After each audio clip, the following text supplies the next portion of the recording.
ஏன்னா 3 வயசு குழந்தையா இருக்கும்போது சம்பந்த பெருமானுக்கு ஞானப்பால் ஊட்டுனவங்க அம்பிகை. அதனால அந்த அம்பிகையினுடைய பெயரை துதி செய்து தான் தொடங்குறாங்க இந்த பதிகத்தையே. தொடர்ந்து வரக்கூடிய அனைத்து பாடல்கள்லையுமே பார்த்தீங்கன்னா அம்பாளும் சிவபெருமானும் சேர்ந்து இருக்கக்கூடிய அம்சத்தை சொல்லித்தான் தொடங்குவாங்க.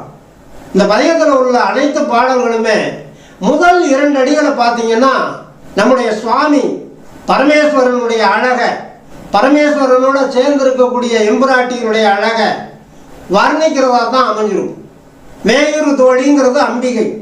அந்த அம்பிகையை இடப்பாகத்திலே அமர வைத்திருக்கிற எம்புரான். மேயுரு தோழி பங்கன் சிவபெருமானை குறிக்கும். தன்னுடைய உடம்புல சரிபாதி பங்கு கொடுத்தவர் அம்பாளுக்கு சிவபெருமான் தான்.